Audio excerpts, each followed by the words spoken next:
আমরা শুরুতেই মহান আল্লাহ পাক রব্বুল ইজ্জাতুল জালালের শাহী দরবারে অযথা করে শুকর আদায় করছি, যিনি আমাদেরকে পবিত্র শাওয়াল মাসের আজকের দ্বিতীয় জুমার নামাজে শরীক হওয়ার তৌফিক এনায়েত করেছেন। আমরা সে মহান মনিবের দরবারে সকলে শুকরগুজার হচ্ছি, সকলে পড়ছি আলহামদুলিল্লাহ। আমরা গত জুমাতে একটি গুরুত্বপূর্ণ বিষয়ের উপর আমরা আলোকপাত করছিলাম। মাহে রমজানের পরবর্তী যে করণীয়, সে বিষয়ের আলোকেই আমরা আমাদের করণীয়ের ভিতরে আমরা যেটি নির্ধারণ করছিলাম, রমজানের আমলের ধারাবাহিকতা আমরা অক্ষুণ্ণ রাখব রমজানের পরবর্তী 11 মাসে। এরপরে 2 নম্বর যেটি বলছিলাম যে আমরা ঈমানের যেই সবক আমরা মাহে রমজানে নিয়েছি, যে ঈমানকে মজবুত করার, ঈমানকে সুদৃঢ় করার যে প্রশিক্ষণ আমরা মাহে রমজানে নিয়েছি, সেই ঈমানের বিষয়গুলো আমাদেরকে বুঝতে হবে। ঈমান যদি আমরা মজবুত করতে চাই, ঈমান কি, ঈমান কাকে বলে, কোন কোন জিনিসের উপর আমাদের ঈমান আনতে হবে, এইসব বিষয়গুলোকে আমাদেরকে হৃদয়ঙ্গম করা প্রয়োজন। সেজন্য আমরা গত জুমাতে ঈমানের সংজ্ঞা, ঈমানের গুরুত্ব, ঈমানের পরিচয়ের উপরে একটি কথা আপনাদের খিদমতে রেখেছিলাম। ঈমান মানে হচ্ছে বিশ্বাস স্থাপন করা। ঈমান অর্থ হচ্ছে তসদিক বিল জানান, ইকরার বিল লিসান, আমল বিল আরকান। 3টা জিনিসের সমষ্টিকে ঈমান বলা হয়। প্রথমে তসদিক, অন্তরে বিশ্বাস স্থাপন করতে হবে, মুখে স্বীকৃতি দিতে হবে, আর বাস্তব জীবনে সেটাকে আমাদেরকে আমলে পরিণত করতে হবে। এই 3টাই মিলেই হচ্ছে মূলত ঈমান। তো সেই 3টার প্রথম যে বিষয়টা এবং সবচেয়ে মূল যে বিষয়টা, সেটি হচ্ছে অন্তরের বিশ্বাস, তসদিক। এই তসদিকের মধ্যে 2টো বিষয় আছে। একটি হচ্ছে কি সত্য বলে গ্রহণ করা, স্বীকৃতি দেওয়া, আরেকটা হচ্ছে সেই হিসাবে মেনে নেওয়া সত্যকে। শুধু বিশ্বাস করলাম হবে না, এটাকে মেনে নিতে হবে, গ্রহণ করে নিতে হবে, তাহলেই এটা হবে তসদিক। প্রিয় উপস্থিতি, রাসূল সাল্লাল্লাহু আলাইহি ওয়াসাল্লামের আপন চাচা হযরত আবু তালেব, উনি সারা জীবন আল্লাহ রসুলের পাশে ছিলেন, আল্লাহ রসুলকে সহযোগিতা করেছেন। আল্লাহ রসুলের সন্তুষ্টির জন্যই তিনি 3 বছর মুসলমান না হয়েও তিনি জেল খেটেছিলেন শিয়াবে আবি তালেবে। ইসলামের জন্য অনেক ত্যাগ কোরবানি আল্লাহ রসুলের জন্য তিনি করেছেন, কিন্তু উনি ইসলামকে গ্রহণ করার, মেনে নেওয়ার ঘোষণা তিনি দেয় নাই। যদিও তিনি বলছিলেন যে ইসলাম সত্য, নবী সত্য, এটা আমি জানি।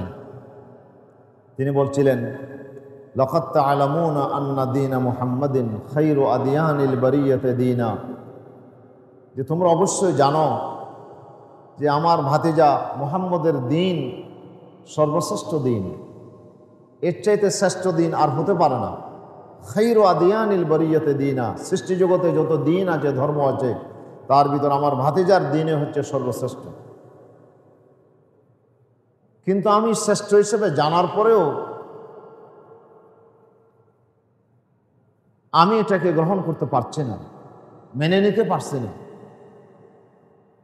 রাসূল সাল্লাল্লাহু আলাইহি সাল্লাম মৃত্যুর বিছানায় এসে তিনি তাকে বারংবার চেষ্টা করছিলেন, চাচা সারা জীবন আপনাকে বললাম, আপনি ঈমানের ঘোষণা দিলেন না, একটু মৃত্যুর বিছানায় হলো আপনি আমার দিনকে গ্রহণ করেছেন, মেনে নিয়েছেন, এই ঘোষণাটা আপনি দেন, আমি আপনার জন্য জান্নাতের সুপারিশ করব, আপনার জন্য আমি জান্নাতের জিম্মাদার হব আল্লাহর কাছে। কিন্তু মক্কার বড় বড় নেতারা ওনাকে দেখতে আসছিল, ওনারা বুঝতে পারলো যে আবু তালেব মনে হয় ঈমান নিয়ে আসবে। তারা বলল, আবু তালেব, সারা জীবন তুমি বাপদাদা ধর্মের উপরে ছিলে, এখন মৃত্যুর বিছানায় যদি তুমি মুহাম্মদের কলেমা গ্রহণ করো তাহলে মানুষেরা বলবে যে আবু তালেব ছিল বড় কাপুরুষ, মৃত্যুর ভয়ে সে দিন পরিবর্তন করেছে, ধর্ম পরিবর্তন করেছে, এই কথা বলবে। এই কথা বলার কারণে তার মানসিকতা চেঞ্জ হয়ে গেল। সে বলল যে ভাতিজা, আমি শ্রেষ্ঠ বলে জানি, কিন্তু আমি গ্রহণ করার ঘোষণা দিতে পারছি না, আমি আমার বাপদাদা ধর্মের উপরে আমি মারা যাচ্ছি। সে বলছিল, লাউলাল মালামাতু ওয়া হাজরু মুসাব্বিয়াতিন লাওয়াজাতুমুনি মুকিররাম বিযাকা মুবিনা। যদি আমি মরে যাওয়ার পরে মক্কার মহিলারা, নারীরা আমাকে গালিগালাজ করবে, তিরস্কার করবে, মানুষেরা কাপুরুষ বলে, এটার যদি আশঙ্কা না হতো, লাওয়াজাতুমুনি মুকিররাম বিযাকা মুবিনা, তাহলে আমি স্পষ্টভাবে মুহাম্মদের কলেমার ঘোষণা দিতাম। তোমরা আমাকে পেতে আমি মুহাম্মদের দ্বীনকে গ্রহণ করার ঘোষণা দানকারী হিসেবে। ওনার মৃত্যু হয়ে গেল। রসুল বড় পেরেশান হয়ে গেলেন। আল্লাহ তাআলা রসুলের পেরেশানি অনুভব করে আল্লাহ কোরআনের আয়াত নাজিল করলেন, ইন্নাকা লা তাহদি মান আহবাবতা ওয়ালাকিন্নাল্লাহা ইয়াহদি মান ইয়াশা। হে নবী, আপনি হেদায়েতের চূড়ান্ত মালিক তো আপনি নন। একজন মানুষকে জান্নাতে পৌঁছে দেওয়ার যে হেদায়ত, এটা কোনো মানুষের হাতে, কোনো সৃষ্টির হাতে আমি রাখি নাই, এটার দায়িত্ব আমি আল্লাহ তাআলা গ্রহণ করেছি। হেদায়ত দুই প্রকার। এক প্রকার হেদায়ত হচ্ছে রাস্তা দেখিয়ে দেওয়া। আপনার কাছে এক লোক বলল যে আমি ঢাকাতে যেতে চাই, কিভাবে ঢাকা যাব? আপনি বললেন যে এখান থেকে গিয়ে কাউন্টারে যাবেন, সেখান থেকে গাড়ির টিকিট নেবেন, এই গাড়ি আছে, সেই গাড়িতে করে আপনি ঢাকা পৌঁছবেন, সেখানে আপনি ফলানা জায়গায় নামলে আপনার নিজস্ব ঠিকানা আপনি পৌঁছে যাবেন। এই যে একটা ডিরেকশন আপনি দিলেন, এটাও হেদায়ত। সে চাইলে মানতেও পারে, নাও মানতে পারে, আপনার কথা সে ফলো করতেও পারে, নাও করতে পারে, এটাও হেদায়ত। আরেকটা হেদায়ত হচ্ছে, ঠিক আছে চলো তুমি ঢাকা যাবে, আমিও যাব ঢাকা, আসো, একসাথে নিয়ে গেলেন, টিকিট করালেন, একসাথে ধরে আপনি উনি যেখানেই যেতে চায় সেখানে আপনি তাকে পৌঁছাইয়ে দিলেন হাতে ধরে, এটাও হেদায়ত। সর্বশেষ যেটা হেদায়ত, গন্তব্যে পৌঁছে দেওয়ার এই হেদায়তটা, এটা এমন একটা হেদায়ত যেখানে আর পথভ্রষ্ট হওয়ার, সেখানে বেশ কম হওয়ার আর কোনো সম্ভাবনা নাই, নিশ্চিতভাবে সে টার্গেটে পৌঁছে গেল। এই হেদায়তটা আল্লাহ রাব্বুল আলামিন জান্নাতের রাস্তা, জাহান্নামের রাস্তা বাতলিয়ে দিয়েছেন। কোরআন আমাদেরকে স্পষ্ট করে বলে দিচ্ছেন, এটা জান্নাতের রাস্তা, এটা জাহান্নামের রাস্তা। ইন্না হাযাল কোরআন ইয়াহদি লিল্লাতী হিয়া আকওয়াম। আল্লাহ বলছেন, কোরআন মানুষকে হেদায়েত দান করে, কোনটা সঠিক রাস্তা, এটার সঠিক রাস্তা মানুষকে দেখাইয়া দেয়, এটা কোরআনও হেদায়েত করে। রাসূলুল্লাহকে বলছেন, ইন্নাকা লাতাহদি ইলা সিরাতিল মুস্তাকিম। হে রাসূল, আপনি মানুষকে সরল সোজা রাস্তার দিকে আপনি হেদায়েত দান করেন। রাসূলও হেদায়েত দেন, রাসূলের পরে আলেম ওলামারাও মানুষকে হেদায়েত দেন। কোন হেদায়েত? রাস্তা দেখিয়ে দেওয়ার হেদায়েত। এটা জান্নাতের রাস্তা, এটা জাহান্নামের রাস্তা। এবার তোমাকে চয়েস করতে হবে, তুমি যে পথ দিয়ে যাও সেটা তোমার ইচ্ছা, কিন্তু তোমাকে জানাইয়ে দিলাম যে এটা জান্নাতের পথ, এটা জাহান্নামের পথ। এই হেদায়েত নবীরা করেছেন, এই হেদায়েত কোরআন করেছে, এই হেদায়েত আলেম ওলামারা করেন, এই হেদায়েত সৃষ্টি জগতের সবাই করতে পারে। কিন্তু চূড়ান্ত হেদায়েত যেটা জান্নাতে আপনাকে পৌঁছাইয়ে দেওয়া হাতে ধরে, এই হেদায়েতটা একমাত্র আল্লাহর হাতে নিবদ্ধ। এই জন্য এই হেদায়েত আল্লাহর কাছে আমাদেরকে চাইতে হবে। ইহদিনাস সিরাতাল মুস্তাকিম। আমরা যে প্রতিদিন আল্লাহর কাছে হেদায়েত চাই, কিসের হেদায়েত চাই? আল্লাহ, তুমি একটু দায়িত্ব গ্রহণ করো, আমাকে জান্নাত পর্যন্ত তুমি পৌঁছাইয়া দাও, আমি যেন মাঝপথে যেন আমি হারিয়ে না যাই, মাঝপথে যেন আমি পথভ্রষ্ট হয়ে না যাই।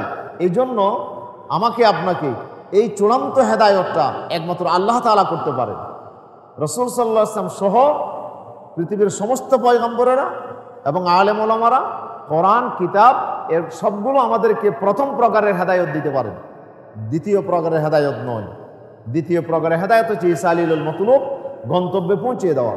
আরেকটা হচ্ছে কি রাস্তা দেখিয়ে দেওয়া, রাআতুত তরিক, এটা যে কেউ করতে পারে।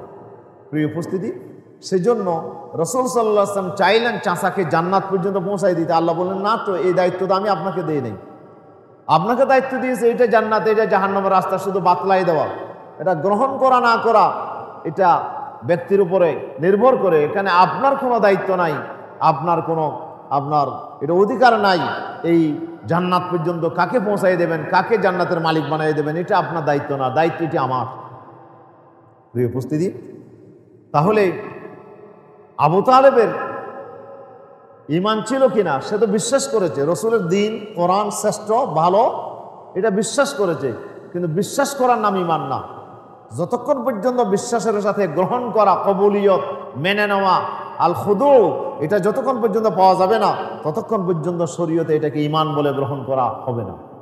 সেজন্য কোরআন মজিদে আল্লাহ তাআলা বলছেন, ইয়ারিফুনাহু কামা ইয়ারিফুনা আবনাআহুম, আমি যাদেরকে কিতাব দিয়েছি, আল্লাযিনা আতাইনাহুমুল কিতাব, যাদেরকে আমি তৌরাত ইনজিলের মালিক বানিয়েছি, কিতাব দিয়েছি, এরা হে রাসূল আপনাকে চিনে, সত্য পয়গম্বর হিসেবে আপনাকে জানে।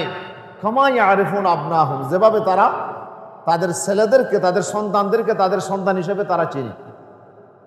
একজন সন্তান হয়তো বাবাকে চিনে না, মা বলছে এটা তোমার বাবা, এই জন্য সে বাবা বলে ডাকে, কিন্তু আসলে সে বাপ কিনা এটা নিশ্চিত জ্ঞান কিন্তু ছেলের কাছে, বাচ্চার কাছে নাই। কিন্তু একজন বাবার কাছে নিশ্চিত জ্ঞান আছে যে এই ছেলেটা আমার ছেলে, এটা আমার সন্তান, যেহেতু সে নিশ্চিতভাবে এটা জানে যে তার মাধ্যমে এই ছেলেটা, এই সন্তানটা দুনিয়াতে আসছে। প্রিয় উপস্থিতি, এই জন্য আল্লাহ তাআলা বলছেন, ইহুদিরা রসুলকে সত্য পয়গম্বর হিসেবে জানে, কিন্তু এরপরও তারা নবীকে গ্রহণ করে নেয়, মেনে নেয় না, এই কারণে তারা ইমানদার হইতে পারে না। এই জন্য ইমানের প্রথম যে শর্ত, আপনাকে তসদিক, আপনাকে চূড়ান্তভাবে দ্বীনের সবগুলো বিষয়কে বিশ্বাস করতে হবে, পাশাপাশি সেটাকে আপনাকে গ্রহণ করে নিতে হবে। এরপরে আপনাকে মুখে স্বীকৃতি দিতে হবে, এরপরে আপনাকে বাস্তব জীবনে এটাকে আমলে পরিণত করতে হবে। এই তিনটা মিলেই হচ্ছে আমাদের ঈমান। এই ঈমান এটা এত বেশি গুরুত্বপূর্ণ যে আল্লাহ রাব্বুল আলামিন প্রথম নম্বরে ঈমানকে আল্লাহ তাআলা জান্নাতের জন্য শর্ত করেছেন। আপনি জাহান্নাম থেকে বাঁচার জন্য প্রথম নম্বর শর্ত হচ্ছে আপনাকে ঈমান আনতে হবে। ঈমান যদি না আনেন তাহলে আপনার সাথে আর কোনো সম্পর্ক নাই, যে আল্লাহ রাব্বুল আলামিন আপনাকে জাহান্নাম থেকে বাঁচার দায়িত্ব আল্লাহ তাআলা গ্রহণ করবেন না, যেহেতু আপনি ঈমান আনেন নাই। ঈমান হচ্ছে প্রথম শর্ত। এই জন্য আল্লাহ তাআলা কি বলছেন, ওয়াল আসরি ইন্নাল ইনসানা লাফি খুসরিন ইল্লাল্লাযিনা আমানু। আল্লাহ তাআলা বলছেন এক নাম্বার ঈমান আনতে হবে, না সব মানুষ ক্ষতির ভিতরে জাহান্নামের পথে, শুধুমাত্র তারাই বাঁচবে যারা ঈমান আনছে।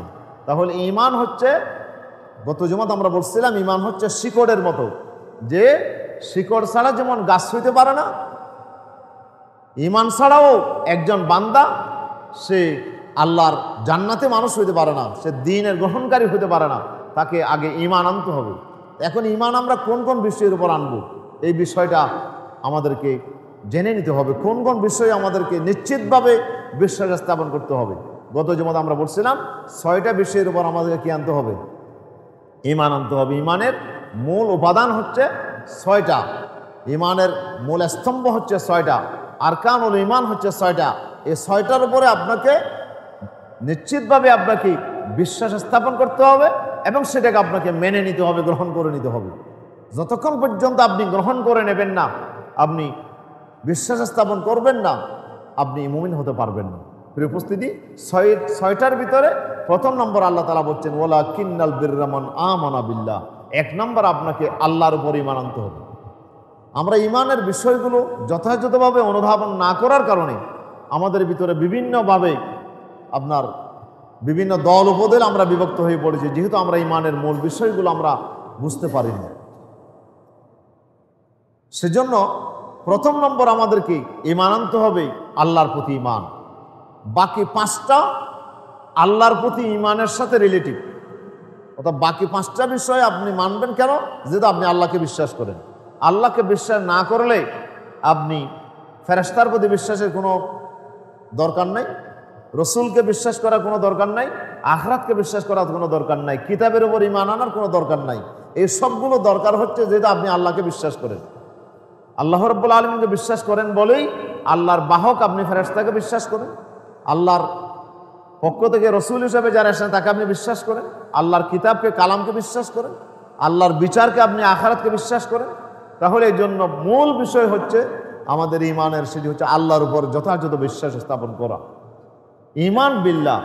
এই জন্য এক লোক আল্লাহ রাসূলকে প্রশ্ন করেছিল, ইয়া রাসূলুল্লাহ আল্লিমনি বিমা ইয়ানফানি আল্লাহু বিহি, রাসূল আমাকে এমন একটা বিষয় শিক্ষা দেন যে বিষয় আমার জন্য কাজে আসবে, আমার কল্যাণ হবে।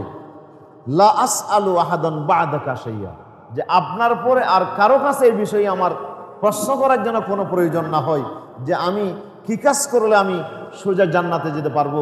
রাসূল আপনি একটু বলেন। হুজুর বললেন, কুল আমানতু বিল্লাহি সুম্মা ইসতাকিম, তুমি বলো যে আমি আল্লাহর উপর ঈমান এনেছি, এরপরে সেটার উপর তুমি অটল অবিচল থাকো, বাস তুমি জান্নাতে চলে যেতে পারবে।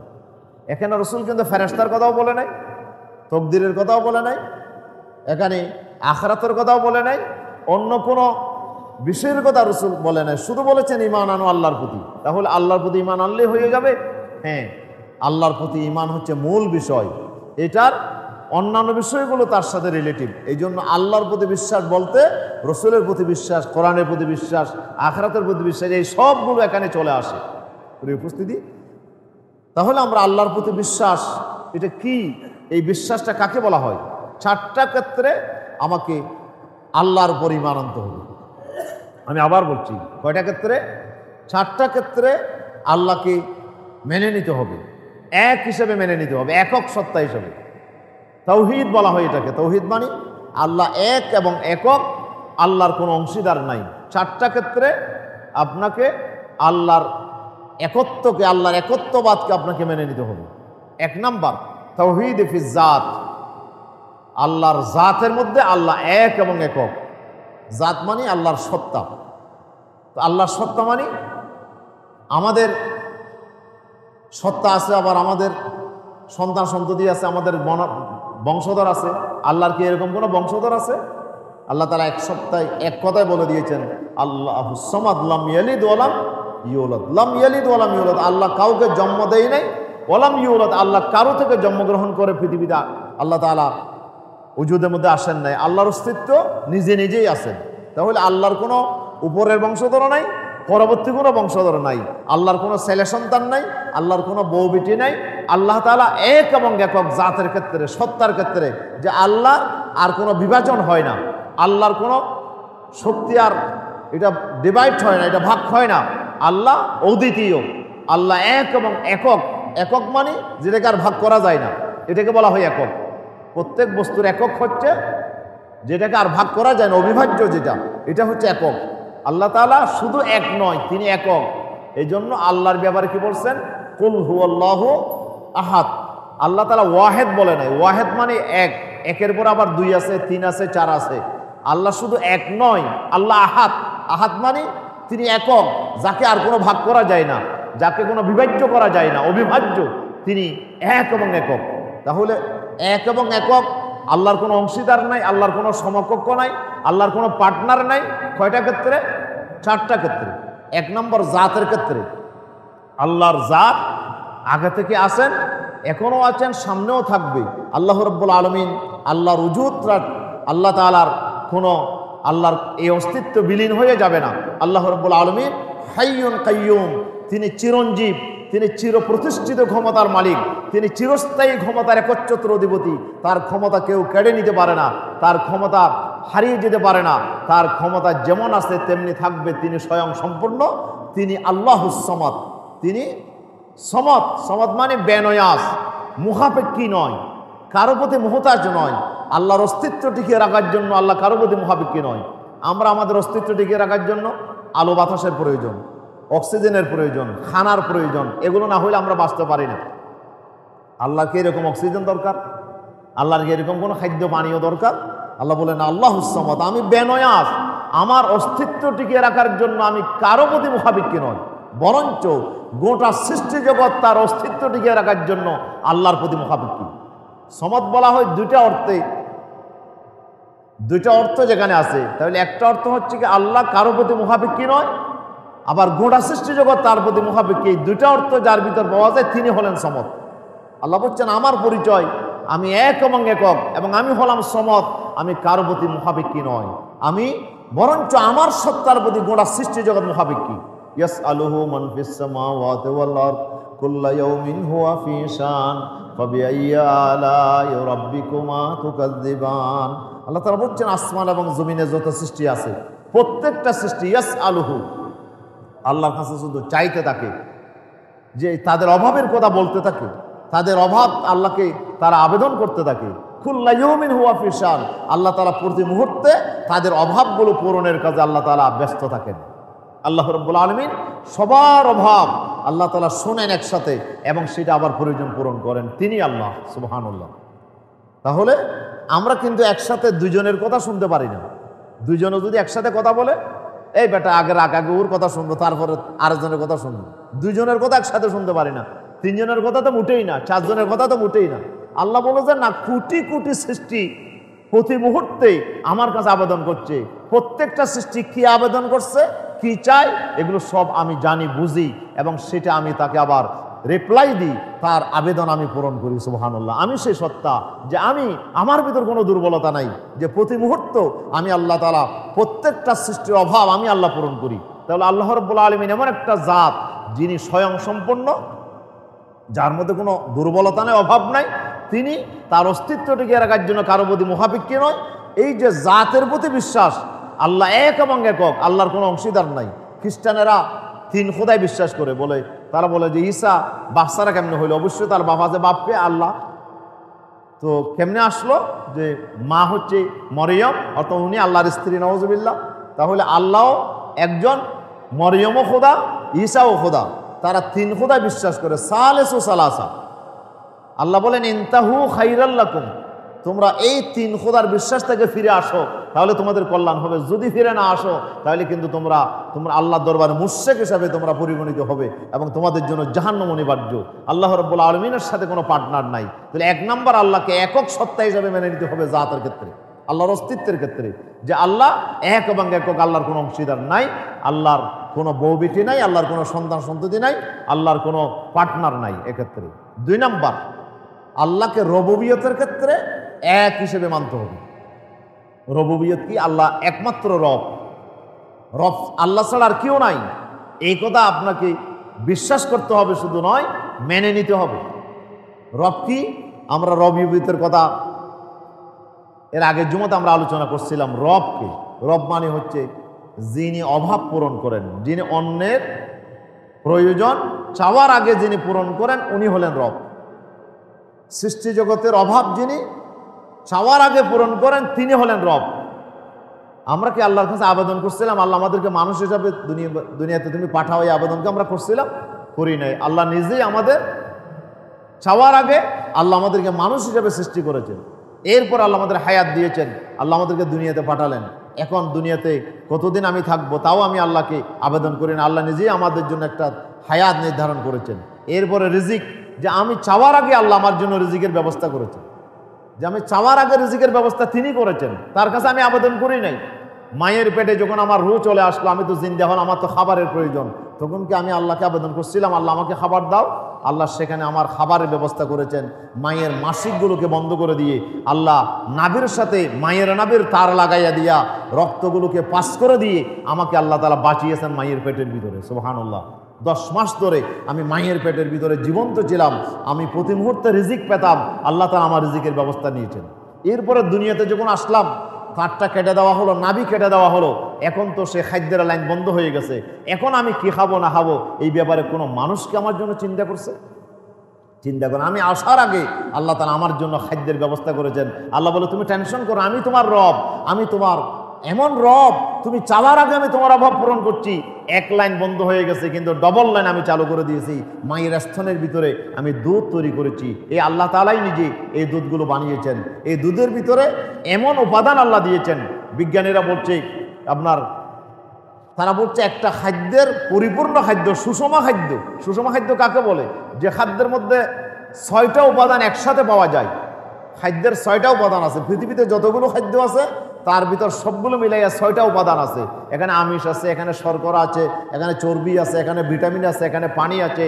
এই যে 6টা উপাদান খাদ্যের আছে, একসাথে 6টা উপাদান দুধের মধ্যে আছে। সুবহানাল্লাহ। আল্লাহ তাআলা বাচ্চাকে জীবিত রাখার জন্য, তাকে এই দুনিয়াতে বড় হওয়ার জন্য আল্লাহ রাব্বুল আলামিন একসাথে 6টা উপাদান দুধের মধ্যে দিয়ে এই পরিপূর্ণ সুষম খাদ্য তৈরি করে আল্লাহ বান্দাকে বাঁচানোর জন্য ব্যবস্থা করেছেন। সেখানে একটু মিষ্টি দিলেন, সেখানে একটু পানি দিলেন, সেখানে একটু হালকা করলেন, বাচ্চা যেন খেতে পারে আপনার। সেভাবে আল্লাহ রাব্বুল আলামিন এই যে আমি আসার আগে দুনিয়াতে মায়ের পেট থেকে আসার আগেই কিন্তু আল্লাহ তাআলা দুধ তৈরি করে রেখেছেন। প্রথম যে দুধটা, এটাকে ডাক্তাররা বলছে এটা হচ্ছে আপনার জন্য, সন্তানের জন্য একটা টিকা। এই সন্তান দুনিয়াতে বেঁচে থাকার জন্য প্রথম যে দুধটা মায়ের স্তন থেকে বের হবে। মাঝে মধ্যে আমাদের অনেক অশিক্ষিত মহিলারা এই দুধগুলো ফেলে দেয়, কিন্তু ডাক্তাররা বলছেন না, এই দুধের ভিতরে একটা বাচ্চার দুনিয়াতে আসার আগে সে মায়ের পেটের ভিতরে ছিল, সূর্যের আলো বাতাস সেখানে লাগে নাই, যার কারণে সূর্যের কোনো তাপ লাগে না, সে খুব দুর্বল, তার কচি হাট, কচি লাঞ্চ, কচি শরীর, প্রত্যেকটা শরীর আপনার অঙ্গ প্রত্যঙ্গ তার দুর্বল। এই দুর্বল জিনিসের মধ্যে দুনিয়াতে যখন আসছে, বাতাসের জীবাণু, আপনার পানিতে জীবাণু, আপনার সব জায়গায় জীবাণু, শুধু এই জীবাণুর আক্রমণ সে সহ্য করতে পারবে না। এই জীবাণুর আক্রমণ সহ্য করার জন্য তার যে রোগ প্রতিরোধ ক্ষমতা দরকার, এটার জন্য আমি প্রথম দুধের ভিতরে এই টিকাটা আমি দিয়েছি। এই জন্য প্রথম দুধটা যদি বাচ্চাকে খাওয়ানো হয়, এই বাচ্চা রোগ প্রতিরোধ ক্ষমতার অধিকারী হয় এবং সমস্ত রোগকে বাচ্চা নিজে প্রোটেকশন দিতে পারে। প্রিয় উপস্থিতির জন্য এই দুধ আল্লাহ তাআলা তৈরি করেছেন। ডাক্তাররা বলছে 6 মাস পর্যন্ত অতিরিক্ত আর কোনো খাবারের প্রয়োজন নেই। একটা বাচ্চা খাবার আল্লাহ তাআলা তৈরি করেছেন তিনি রব হিসেবে। তাইলে রব হিসেবে তিনি আমাদের জন্য খাবারের ব্যবস্থা করেছেন, আমাদের জন্য হায়াতের ব্যবস্থা করেছেন, ইনি রব।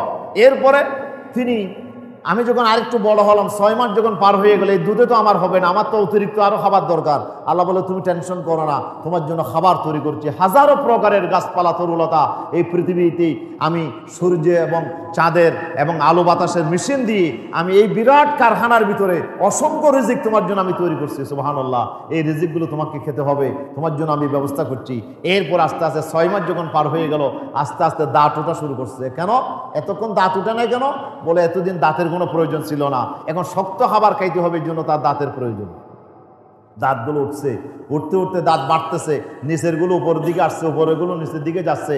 এই যে বাড়ছে, এই বাড়ার পরিমাণটা যদি অব্যাহত থাকতো, বলেন তো কয়বার অপারেশন করা লাগতো? আল্লাহ তাআলা একটা পর্যায়ে এসে দাঁতকে স্টপ করে দিলেন, আর বাড়িও না। কেন? এখন আর দরকার নাই। এই দাঁত আপনার 7 বছর পরে দাঁত পড়া শুরু করছে। এই দাঁত এখন আমি পড়ে গেলে আমি খাবার কি খাবো কি, বলে টেনশন করা লাগবে না, নিচের থেকে আবার দাঁত উঠতেছে। তো এইটা পড়ে যাচ্ছে কেন? আল্লাহ বলে যে এটা দুধের সময়ের পিরিয়ডে এই দাঁত, এটা নরম দাঁত, এই দাঁত দিয়ে তুমি গোস্ত খাইতে পারবে না, সুপারি খাইতে পারবে না, হাড্ডি খাইতে পারবে না, এই দাঁত দিয়ে শক্ত খাবার খাইতে পারবে না, অথচ তোমার শক্ত খাবার দরকার তোমার শরীর বেঁচে থাকার জন্য।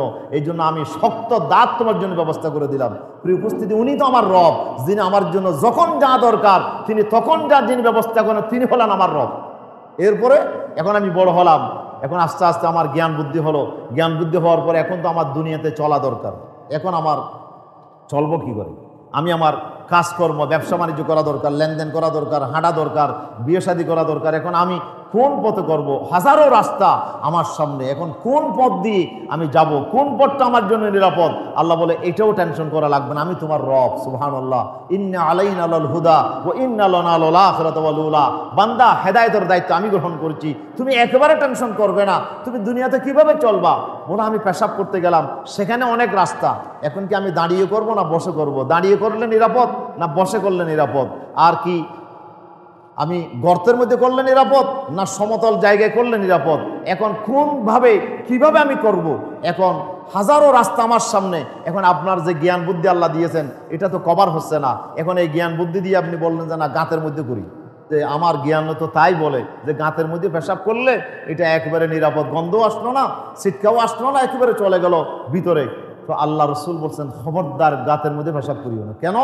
গাঁতের ভিতরে বিষধর সাপ থাকতে পারে, বিষাক্ত প্রাণীগুলো থাকতে পারে ওখানে গর্তের ভিতরে।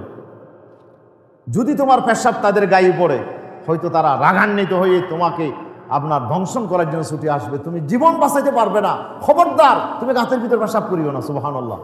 অথবা হিংস্র প্রাণী নাই কিন্তু সেখানে পিঁপড়া থাকতে পারে, তোমার পেশাব তাদের জন্য বন্যা হয়ে যাবে, এই পিঁপড়াগুলো বাঁচতে পারবে না, এই ছোট্ট কীট পতঙ্গগুলো বাঁচার অধিকার আছে, এই জন্য এগুলো তোমাকে বাঁচিয়ে রাখতে হবে, খবরদার তুমি গর্তে পেশাব করিও না। আমি মনে করছিলাম যে গাঁতে পেশাব করলেই ভালো, কিন্তু আল্লাহ রসুল আমাদেরকে জানিয়ে দিলেন ওহির মাধ্যমে, না না, আল্লাহ তাআলা বলে দিয়েছেন তোমার জীবন সেখানে নিরাপদ নয়, তুমি যদি বাঁচতে চাও, অন্যকে বাঁচাতে চাও, তাহলে গর্তে পেশাব করিও না। প্রিয় উপস্থিতি, তাহলে এখন দেখেন আমার জীবনে হাজারো রাস্তা, এরকম শুধু পেশাব করার বেলায় নয়, আমার জীবনের প্রত্যেকটা কাজের বেলায় অসংখ্য রাস্তা আমার সামনে। এখন কোন রাস্তা দিয়ে আপনি যাবেন, কোন রাস্তা আপনার জন্য নিরাপদ, আপনার এই সীমিত জ্ঞান দিয়ে এটা আপনার জন্য নির্ধারণ করা সম্ভব না। মদ আপনার সামনে আছে, এখন মদ খাইলে ভালো হবে না না খাইলে ভালো হবে, এখন তো দুইটা রাস্তা, কোন রাস্তা দিয়ে আপনি যাবেন? বলে আমার মন তো চাই মদটা একটু খাই, খেয়ে একটু আনন্দ ফুর্তি করি। এখন মদ খাইলেন, কিন্তু খাওয়ার সাথে সাথে আল্লাহ বলছে ফি হেমা ইসমুন কবির ওয়া মুনাফিউল লিন্নাস, মদের মধ্যে লাভ আছে, তবে লাভের চাইতে ক্ষতি বেশি আছে, আমি আল্লাহ জানি ক্ষতি বেশি আছে। এই মদ খাইলে তোমার জ্ঞান বুদ্ধি ঠিক থাকবে না, মদ খাইলে হয়তো এক পর্যায়ে তোমার স্ত্রীকে তুমি তালাক দিয়ে দেবে, মদ খাইলে হয়তো তোমার মাকে তুমি মারধর করবে, মদ খাইলে হয়তো তুমি অশ্লীল বেহায়াপনায় জড়িয়ে যাবে, হয়তো এমন কাজ করবে যে কাজটা পরবর্তীতে তোমাকে লজ্জিত হতে হবে। খবরদার তুমি মদ খাইও না। মদ খাওয়ার পরে হুজুর আমি তো নাকি কি বলছি আমার বিবিকে, এখন লোকেরা বলছে 3 তালাক দিয়ে ফেলছি, এখন আমি তো জানি না আসলে তালাক পড়ছে কিনা, তালাক পড়বে কিনা। কিতাব বলছে হ্যাঁ তালাক ও সকরান, এখন নেশা করে তালাক একবারে 100% পড়ে যাবে। আল্লাহ কেন পড়ে যাবে? এটা তোমার শাস্তি। তুমি কেন মদ খাইছো, আর মদ খেয়ে কেন তুমি অজ্ঞাত অবস্থায় কেন স্ত্রীকে তালাক দিয়েছো, জীবনের জন্য আর মদ না খাওয়ার জন্য মদ করে তালাক পড়ে যাবে, নেশা করে তালাক পড়ে যাবে, যদিও সে না জানে। প্রিয় উপস্থিতি, এই জন্য আমার সামনে হাজারো রাস্তা, কোন রাস্তা দিয়ে আমি গেলে নিরাপদ, এটা আমার সীমিত জ্ঞান দিয়ে জানা সম্ভব নয়। আল্লাহ বলেন আমি আলেমুল গায়ব, আমি তোমার মহান রব, আমি জানি কোন রাস্তা দিয়ে তুমি গেলে নিরাপদ হবে, সেই জন্য আমি আল্লাহ তাআলা তোমাকে রাস্তা দেখিয়ে দেবো, এই দায়িত্ব আমি গ্রহণ করেছি। সুবহানাল্লাহ। এই জন্য আমি কিতাব নাজিল করছি, এই জন্য আমি নবী পাঠাইছি, তোমাকে একটু দেখানোর জন্য তুমি কোন পথে গেলে তোমার জীবন নিরাপদ হবে। এই হেদায়েতটা আমার আল্লাহ করেছেন, এই আইন ও কানুনটা আল্লাহ ঠিক করে দিয়েছেন। কিভাবে পেশাব করব, কিভাবে আমি ব্যবসা বাণিজ্য করব, কিভাবে লেনদেন করব, কিভাবে আরেকজনের সাথে আমি আচরণ করব, কিভাবে আমি বিচার ফাইসালা করব, কিভাবে রাষ্ট্র চালাবো, এই সবগুলো আমার আল্লাহ তাআলা আইন নাজিল করে আল্লাহ তাআলা আমাদের জন্য ঠিক করে দিয়েছেন। তাহলে উনি শুধু আমার রিজিক দাতা নয়, উনি শুধু আমার সৃষ্টিকর্তা নয়, উনি শুধু আমার কল্যাণ ও কল্যাণের মালিক নয়, উনি আবার আমার জন্য আইনদাতাও।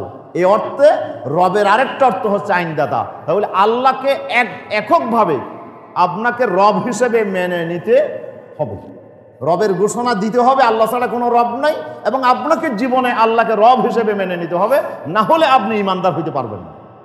প্রিয় উপস্থিতি, আমি কি বুঝাইতে পারলাম? তাইলে রবুবিয়ত মানে আল্লাহ আমাদের জন্য যা করেন, এক্ষেত্রে আল্লাহকে একক হিসেবে মেনে নিতে হবে। আল্লাহ আমার জন্য যা যা করেন সেক্ষেত্রে আল্লাহর কোনো পার্টনার নাই।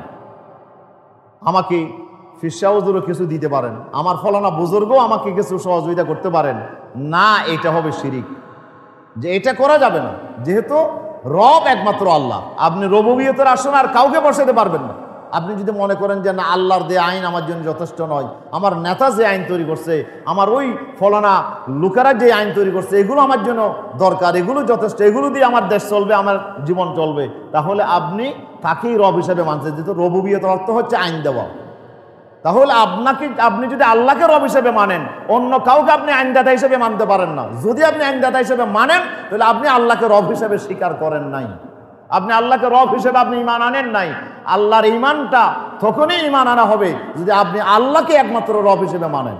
প্রিয় উপস্থিতি, তাহলে রবুবিয়তের ক্ষেত্রে একমাত্র আল্লাহকে একক সত্তা হিসেবে মেনে নিতে হবে। 2 নম্বর, উলুহিয়তের ক্ষেত্রে আল্লাহকে একমাত্র ইলাহ হিসেবে মানতে হবে।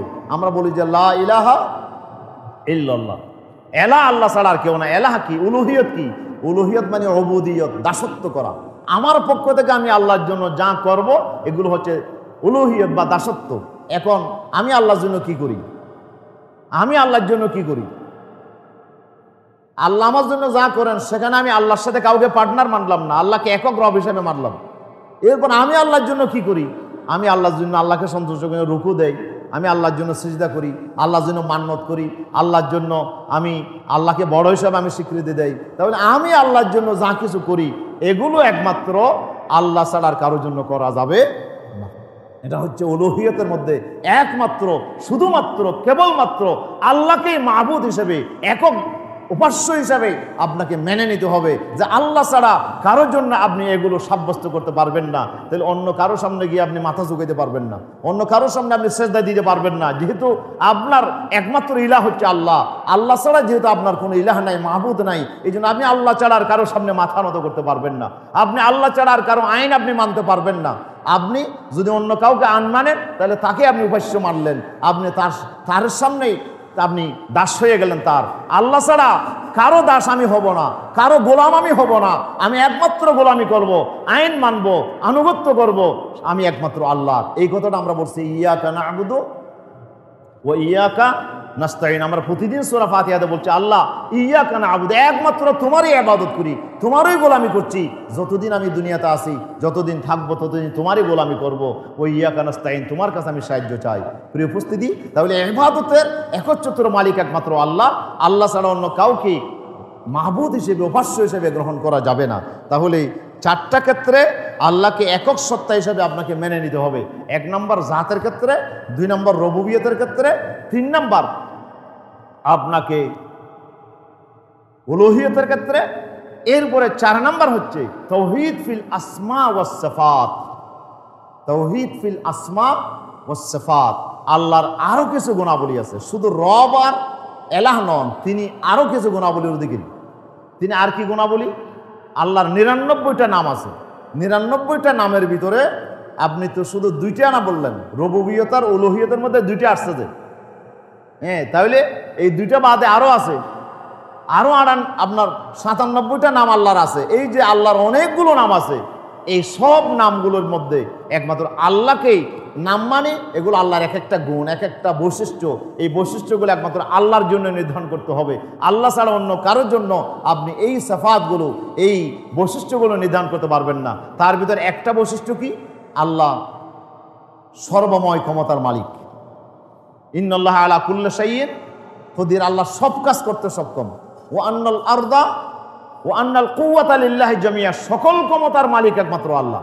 তাহলে আপনি সকল ক্ষমতার মালিক যদি জনগণকে মনে করেন, তাহলে এটা তো আপনি ঈমান বিরোধী কাজ করলেন, আপনি শিরিক করলেন। আল্লাহর সাথে সমকক্ষ আর কাউকে করা যাবে না। আসমা এবং সিফাত, আল্লাহর আরো যতগুলো গুণাবলী আছে, এই সব ক্ষেত্রে একমাত্র আল্লাহকে রব হিসেবে, আল্লাহকে একক সত্তা হিসেবে মেনে নিতে হবে।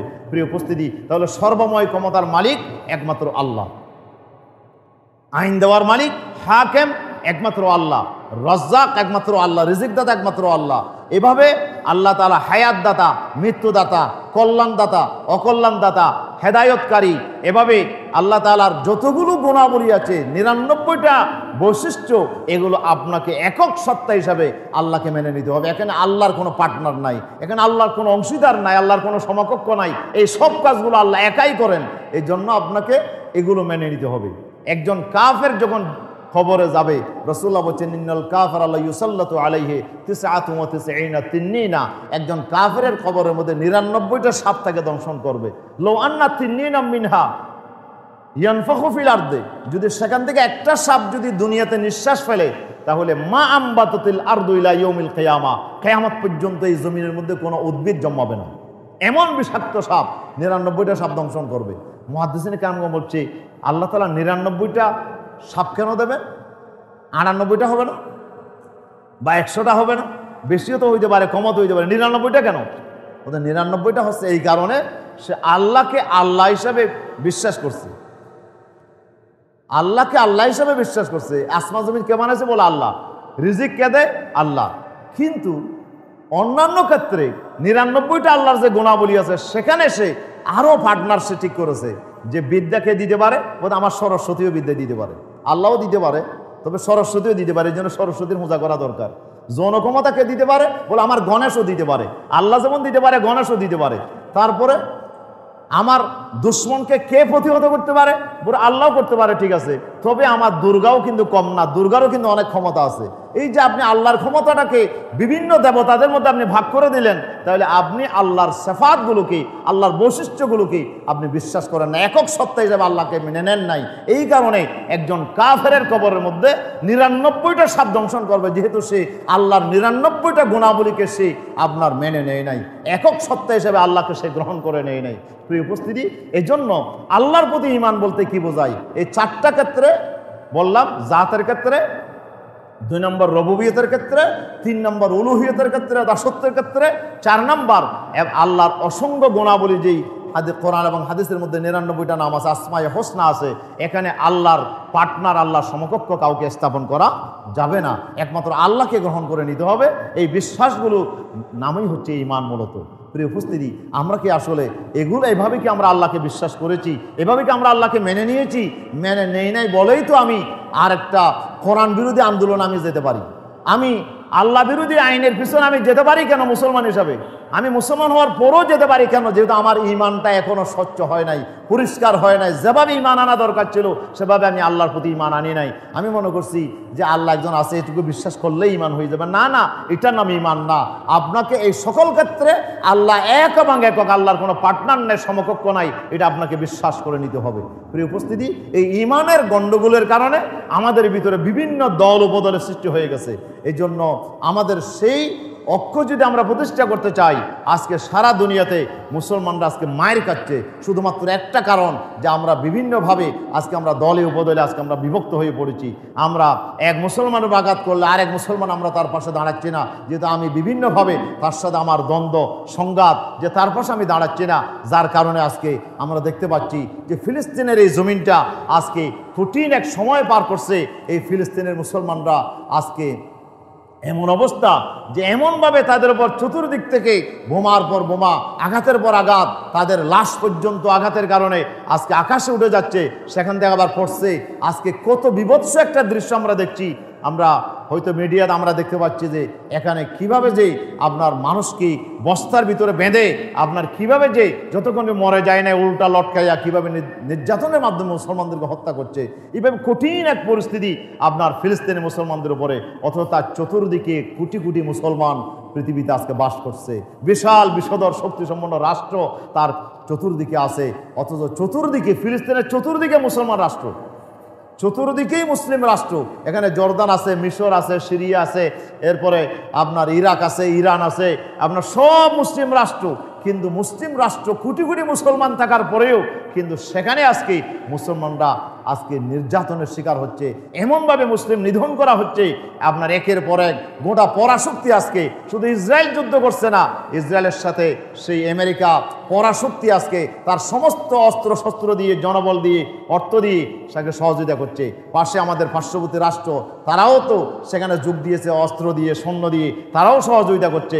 আপনার কিভাবে যে মুসলমানদেরকে নিধন করা যাবে, এইভাবে আজকে মুসলমানদের উপরে চরম আঘাত করছে। কিন্তু আমরা আজকে কোটি কোটি মুসলমান আজকে আমরা থাকার পরেও তাদের কাজে কোনো আমরা আসছি না, তাদের নিরাপত্তায় তাদের পাশে আমরা দাঁড়াচ্ছি না। অথচ আল্লাহ তাআলা আমাদের উপর এটা ফরজ করে দিয়েছিলেন, কোরআনে আল্লাহ তাআলা এটা আমাদের উপর ফরজ করে দিয়েছিলেন। আল্লাহ তাআলা বলছেন, ওমা আলাইকুম লা তুকাতিলুনা ফি সাবিলিল্লাহ, তোমাদের কি হলো, তোমরা কেন লড়াই সংগ্রাম করছো না, কেন যুদ্ধ করছো না? ওয়াল মুস্তাদাফিনা মিনার রিজালি ওয়ান নিসাই ওয়াল বিলদান, অথচ দুর্বল অসহায় নারী পুরুষেরা আল্লাহর কাছে ফরিয়াদ করছে, রব্বানা আখরিজনা মিন হাযিল ক্বরিয়াতিজ যালিমা আহলুহা, আল্লাহ এই জালেম অধ্যুষিত জনপদ থেকে আমাদেরকে মুক্তি দাও, জালেমদের হাত থেকে আমাদেরকে নাজাত দাও। এভাবে তারা ফরিয়াদ করছে। ওয়াজআলনা মিন লাদুনকা ওয়ালিয়া ওয়াজআলনা মিন লাদুনকা নাসীরা, আমাদের জন্য একজন বন্ধু, একজন সাহায্যকারী তুমি পাঠাও, একজন অভিভাবক আমাদের জন্য পাঠাও, এইভাবে ফরিয়াদ করছে। কিন্তু এরপরও তোমরা কেন তাদেরকে উদ্ধার করার জন্য লড়াই করছো না? আল্লাহ তাআলা মুসলমানদেরকে ডাক দিয়ে বলছেন। তাহলে আল্লাহ তাআলা আমাদের উপর নামাজ পড়া যেমন ফরজ করেছেন, অনুরূপভাবে এক মুসলমানের উপর আঘাত আসলে অন্য মুসলমানকে অবশ্যই তার পাশে দাঁড়াইতে হবে। আজকে গোটা পৃথিবীর বড় বড় আলেমদের যে স্কলার্সের যে সংস্থা আছে, যে ইন্টারন্যাশনাল আপনার ওলামা কাউন্সিল যেটা আছে, সে ওলামা কাউন্সিলের পক্ষ থেকে আপনার ফতোয়া দেওয়া হয়েছে, রায় দেওয়া হয়েছে ইসলামের, যে একজন যে প্রত্যেকটা মুসলিম রাষ্ট্রের উপরে এখন জিহাদকে আল্লাহ তাআলা কোরআনের দৃষ্টিতে জিহাদ ফরজ, যে তাদেরকে অস্ত্র দিয়ে, সৈন্য দিয়ে আপনার গরিব অসহায় নির্যাতিত মুসলিম মানুষের পাশে তাদেরকে দাঁড়াইতে হবে। একজন মুসলমান আঘাত পাবে, আরেকজন মুসলমান বসে বসে তামাশা দেখবে, এটা হতে পারে না। একজন মুসলমানের নৈতিক দায়িত্ব হচ্ছে আরেক মুসলমান ভাইয়ের পাশে দাঁড়ানো। এটাকে আল্লাহ তাআলা আমাদের উপর ফরজ করে দিয়েছেন। কিন্তু আজকে আমরা কি সেই ফরজ পালন করছি? এখন আমরা নামাজ ফরজ, কয়জন আমরা নামাজ পড়ছি? রোজা ফরজ, কয়জন আমরা রোজা রাখছি? জাকাত ফরজ, কয়জন আমরা জাকাত দিচ্ছি? এখন যুদ্ধ করা ফরজ, কিন্তু কয়জন আমরা যুদ্ধ করছি? কয়জন মুসলিম, কয়টা মুসলিম আজকে আমরা তাদের পাশে দাঁড়ানো ঘোষণা দিয়ে সবাই নীরব ভূমিকা পালন করছে। আল্লাহর আদালত থেকে কেউ আমরা রেহাই পেতে পারবো না। এই জিহাদকে আল্লাহ তাআলা ফরজে কিফায়া ফরজে কিফায়া একদলকে পালন করতে হবে। ওরা যদি না পারে তার পার্শ্ববর্তী, এর পাশে যাইতে যাইতে গোটা পৃথিবীর সমগ্র মুসলমান, এমনকি নারীদের উপরও আল্লাহ তাআলা জিহাদ ফরজ করে দেন। যদি পুরুষেরা না পারে নারীদেরকে যুদ্ধে যাইতে হবে। যদি আপনার স্বাধীন মানুষেরা না পারে গোলামকে যাইতে হবে। মালিকের অনুমতির দরকার নাই, স্বামীর অনুমতির দরকার নাই। একজন মহিলা যুদ্ধের ময়দানে যাওয়া তার উপর ফরজ করে দিয়েছেন আল্লাহ তাআলা, যদি অন্য কোনো মুসলমান আক্রান্ত হয়ে যায়। আজকে গোটা পৃথিবীর সমগ্র মুসলিম উম্মার উপরে আল্লাহ তাআলা জিহাদ ফরজ করে দিয়েছেন। গতকাল পাকিস্তানে আপনার কনফারেন্স হয়েছে, সমগ্র শ্রেণীর প্রত্যেকটা শ্রেণীর ওলামাদের কনফারেন্স হয়েছে। সেখানে কনফারেন্সে ঘোষণা দেওয়া হয়েছে প্রত্যেকটা মুসলিম রাষ্ট্রের উপরে আল্লাহ তাআলা এই মুহূর্তে জিহাদকে আল্লাহ ফরজ করে দিয়েছেন। কিন্তু আমরা দুই একটা ফতোয়া দেখি যারা জালিমদের আন্ডারে। আমরা একদিকে দেখি মিশরের গ্র্যান্ড মুফতির নামে একজন ফতোয়া দিয়েছেন, না এখন জিহাদ করা যাবে না। তারপরে আমাদের আপনার সৌদি আরবের কিছু আলেম ফতোয়া দিচ্ছে, যেহেতু তারা রাজতন্ত্রের আন্ডারে, তারা জালিমের আন্ডারে। ওরা এই জালিমের আন্ডারে যে সমস্ত আলেমরা, ওরা হক কথা বলার সুযোগ পায় না, ওরা হক কথা বলতে পারে না। এই কারণে তাদের ফতোয়া আর গোটা বিশ্বের স্বাধীন চেতা ওলামাদের ফতোয়ার ভিতরে বিরাট একটা পার্থক্য হয়ে গেছে। প্রিয় উপস্থিতির জন্য আসুন, আজকে সমগ্র বিশ্বের মুসলমানদের উপরে যে যেখানে আছে সেখানে আমাদের উপর আল্লাহ তাআলা জিহাদ ফরজ করে দিয়েছেন। এই জিহাদ থেকে আমরা যদি এই জিহাদ আদায় না করি তাহলে আল্লাহর আদালতে অবশ্যই আমাদেরকে কিয়ামতের দিন আসামি হওয়া লাগবে। এই জন্য আমরা মুসলমানরা সাধারণ নাগরিক, কিন্তু আজকে ফিলিস্তিনের পাশে আমরা ভূমিকা রাখছি, কিন্তু রাষ্ট্রকে বাদ দিয়ে তো আমরা কিছু করতে পারি না। আজকে মুসলমান রাষ্ট্রের উপরে এমন কিছু ব্যক্তিবর্গ আমাদের নেতৃত্বের আসনে দখল করে আছে, যারা আজকে মুনাফিকের আশ্রয় নিয়েছে। যারা যদি সত্যিকার ইমানদার হতো অবশ্যই তার কাছে যা আছে তা নিয়ে মুসলমানদের পাশে আমরা দাঁড়াইতাম। কিন্তু আজকে অমুসলিম রাষ্ট্রগুলো তারা একে অপরের পাশে তারা আপনার দাঁড়াচ্ছে, তারা রাষ্ট্রীয়ভাবে তারা সেখানে সহযোগিতা করছে। এবং আমরা অনেক মুসলমান মুনাফিকও এখন কাফেরের পক্ষে গিয়ে আমরা এখন তাদেরকে আমরা সহযোগিতা করছি। বিশেষ করে আজকে আমেরিকার মতো একটা পরাশক্তি, এরাই মূলত আপনার ফিলিস্তিনের এই নিরপরাধ মজলুম মানুষের এই অবস্থার পিছনে মূল দায়ী হচ্ছে আমেরিকা। আমরা যতটুকু মনে করি যে ইসরায়েলকে যাবতীয় সহযোগিতা দিয়ে যাচ্ছে আমেরিকা। এটা কিছুদিন আগে আপনার শুনেছেন যে আপনার কোরিয়ার যে প্রেসিডেন্ট, উনি বলছিল কিম জং, যে আপনার ইসরায়েল একটি আলাদা রাষ্ট্র নয়, এটি আমেরিকার একটি অঙ্গরাজ্য, এটি 51 নম্বর অঙ্গরাজ্য। আমেরিকা সমস্ত অস্ত্র দিয়ে সহযোগিতা করে এই ইসরায়েল নামক রাষ্ট্রটাকে শুধু সে টিকায় রাখছে না, এটাকে আবার সম্প্রসারিত করার জন্য একটা মানচিত্র করেছে। সে মানচিত্রের মধ্যে ফিলিস্তিনের কোনো অস্তিত্ব তারা স্বীকার করে না। তারা গোটা ফিলিস্তিন, এরপরে জর্দান, মিশর, বিশাল এলাকা তারা সেটা আপনার এই সম্প্রসারণ করে তারা একটা বিশাল তাদের শক্তি হিসাবে তারা এখানে তারা নিজের হাতে তারা ক্ষমতা নিয়ন্ত্রণ করবে। এভাবে করে আমরা আজকে কোথায় যাব? এখন আমরা মুসলমানরা এমন দুর্বল অবস্থায় পড়ে গেছি যখন আমরা তাদের বিরুদ্ধে দাঁড়ানোর মতো এই সাহস, এই শক্তি এখন আমাদের নাই। অথচ আল্লাহ তাআলা আমাদের উপর এটি ফরজ করে দিয়েছিলেন। আল্লাহ বলছেন ওয়াইদ্দু লাহুম মাসতাতা'তুম মিন কুওয়াতিন ওয়া মির রাবাতিল খাইল তুরহিবুনা বিহি আদুওয়াল্লাহি ওয়া আদুওয়াকুম। আল্লাহ বলছে তোমরা অস্ত্র তৈরি করো, মুসলমানরা তোমরা অস্ত্র তৈরি করো, যে অস্ত্র দিয়ে তোমাদের দুশ্মন আর আল্লাহর দুশ্মনকে ভয় দেখানো যাবে, ভীত সন্ত্রস্ত করা যাবে, তাদের জন্য তোমরা মোকাবেলা করার জন্য অস্ত্র তৈরি করো। কিন্তু আজকে মুসলিম রাষ্ট্রগুলো কি আজকে এই কাজে আছে? আমরা তো আছি বিলাসিতার কাজে, আমরা আছি দুর্নীতিতে, আমরা আছি জনগণের হক নষ্ট করার কাজে। অথচ মুসলিম রাষ্ট্রদের দায়িত্ব হচ্ছে আপনার অস্ত্র তৈরি করে। আজকে ভারত যদি অস্ত্র তৈরি করতে পারে, ইসরায়েল যদি ছোট্ট একটা রাষ্ট্র হয়ে যদি পারমাণবিক শক্তির অধিকারী হয়ে যেতে পারে, তাহলে মুসলমান রাষ্ট্র কোনো সম্পদের অভাব নাই। প্রত্যেকটা মুসলিম রাষ্ট্র চাইলে পারমাণবিক বোমা বানাইতে পারত। কিন্তু আজকে আমরা অনৈক্যের কারণে আজকে আমরা দুর্বল হয়ে আছি। আজকে আমরা তাদের সাথে মোকাবেলা করার মতো এই শক্তি আজকে নাই। আজকে দেখেন যে একটা আপনার মুসলিম রাষ্ট্র আজকে যে পাকিস্তান তাকে বিভিন্নভাবে দুর্বল করে দেওয়া, যদিও সে পারমাণবিক ক্ষমতার অধিকারী। তারপর ইরানকে আপনার দাবিয়ে রাখা হচ্ছে। এভাবে মুসলমানদেরকে কোনোভাবেই উঠতে দিচ্ছে না। ইরাক যে তাদের মধ্যে পারমাণবিক বোমা চুল্লি আছে, এটা মনে করে ইসরায়েল তাদেরকে পারমাণবিক চুল্লিতে হামলা করে অনেক আগেই শেষ করে দিয়েছে। এরপর আবার রাসায়নিক অস্ত্র আছে বলে বুশ এসে সেখানে হামলা করলো 2003 সালে, লক্ষ লক্ষ মুসলমান হত্যা করে ইরাককে তছনছ করে দিয়েছে। প্রিয় উপস্থিতি, এভাবে করে লিবিয়াকে তছনছ করে দিয়েছে। প্রত্যেকটা মুসলিম কান্ট্রিকে আজকে শেষ করে দিচ্ছে। এই জন্য আমাদেরকে মনে রাখতে হবে যে ইসলামী শক্তি ছাড়া, ইসলামী গভর্নমেন্ট ছাড়া আসলে এইসব অপশক্তির মোকাবেলা করা কারো পক্ষে সম্ভব নয়। এই জন্য আমাদের প্রত্যেকটা জনগণের দায়িত্ব হচ্ছে যে যেখানেই মুসলমানরা আছে সেখানে ইসলামী গভর্নমেন্ট সৃষ্টি করা, যে গভর্নমেন্টের সরকারে এমন কিছু লোককে পাঠানো যারা ইসলামকে লালন করে, যারা ইসলামকে ভালোবাসে, কোরআনকে ভালোবাসে, কোরআন দিয়ে দেশ শাসন করে। এই জাতীয় মানুষকেই আমাদেরকে ক্ষমতার শীর্ষে পাঠানো দরকার। তাহলেই আজকে মুসলমানরা একটু হইলেও সাহায্য পাইতো, আজকে মুসলমানদের পাশে আমরা দাঁড়াইতে পারতাম। কিন্তু আজকে আমরা পারছি না কেন? যেহেতু আমাদের মাথার উপরে এমন কিছু লোক, আমাদের মাথার উপরে যাদের সাথে কাফেরদের সাথে বন্ধুত্ব, মুসলমানদের সাথে কোনো বন্ধুত্ব নাই। প্রিয় উপস্থিতি, আসুন এই জন্য আমাদের ঈমানকে আমরা পাকাপোক্ত করি। আমরা এই অসহায় অবস্থা থেকে যদি আমরা উত্তীর্ণ হতে চাই, তাহলে আমাদেরকে ঐক্যবদ্ধ হতে হবে, ইসলামের পাশে আমাদেরকে দাঁড়াইতে হবে, ইসলামের বিজয়ের জন্য আমাকে কাজ করতে হবে। আসুন আমরা ফিলিস্তিনের এই জমিন, এটা হবে যুদ্ধক্ষেত্র, এবং ভারতের এই জমিন হবে যুদ্ধক্ষেত্র বলেছেন মুহাম্মদ রাসূলুল্লাহ সাল্লাল্লাহু আলাইহি সাল্লাম। আল্লাহ বলছেন, আসাবাতানে মিন উম্মতি ক্বাদ হাররাহুমুল্লাহু মিনান নার। আমার উম্মতের দুই দলকে আল্লাহ জাহান্নাম থেকে নাজাত দিয়েছেন, স্বাধীন করে দিয়েছেন, মুক্ত করে দিয়েছেন। জাহান্নামে যাবে না ওরা। কারা?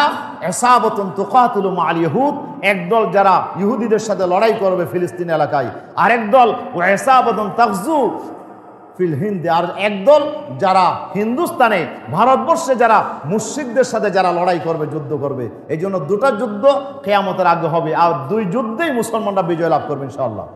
এবং আমাদের এই যুদ্ধে আল্লাহ তাআলা সহযোগিতা করার জন্য ঈসা আলাইহিস সালামকে আল্লাহ তাআলা নামাইয়া দেবেন, মিয়াঁ মাহদী আলাইহিস সালাম পৃথিবীতে আসবে, আমরাই চূড়ান্তভাবে বিজয়ী হব ইনশাআল্লাহ। সেই যুদ্ধের এখন ক্ষেত্র তৈরি হচ্ছে, এখন যুদ্ধের সে ময়দান কিন্তু এখন কি হচ্ছে, তৈরি হচ্ছে। এখন আপনি কোন দিকে যাবেন, এখন থেকে আপনাকে সিদ্ধান্ত নিতে হবে। আপনি কি হিন্দুদের সাথে যাবেন, না ইহুদিদের সাথে যাবেন, না আপনি আসলে ইসলামের পক্ষে থাকবেন? এখন সেই যুদ্ধের সৈনিক হিসাবে আপনাকে মানসিকভাবে প্রস্তুত হতে হবে। এখন যদি ইমাম মাহদী আলাইহিস সালাম চলে আসে, আপনি কোন দলে যাবেন? ইমাম মাহদী আলাইহিস সালাম যদি ইহুদিদের বিরুদ্ধে যুদ্ধ ঘোষণা করেন, হিন্দুদের বিরুদ্ধে যুদ্ধ ঘোষণা করেন, আপনি কোন দলে যাবেন? তাহলে আপনাকে এখন প্রস্তুতি নিতে হবে যে আমি কোনো মুশরিকদের সাথে আমি যাব না, ইহুদিদের সাথে আমি যাব না, আমি ইসলামের পক্ষে আমি জান বাজি রেখে লড়াই করবো ইনশাআল্লাহ। তাহলে আপনার জন্য জান্নাত। প্রিয় উপস্থিতি, সেই যুদ্ধের প্রেক্ষাপট কিন্তু এখন তৈরি হচ্ছে, এবং সেই প্রেক্ষাপটের জন্য আমাকে আপনাকে প্রস্তুতি নিতে হবে। আসুন আমরা এখন থেকেই আমরা ইসলামকে টিকিয়ে রাখার জন্য আমরা যার যতটুকু শক্তি আছে আমরা ইসলামের পাশে দাঁড়াই। আল্লাহ আমাদেরকে তৌফিক দান করুন, আমিন। সবাইকে ধন্যবাদ জানিয়ে আমার কথা এখানে শেষ করছি। বাকি আলোচনা আগামী জুমাতে হবে ইনশাআল্লাহ। আল্লাহ আমাদের তৌফিক দান করুন, আমিন। আসসালাম।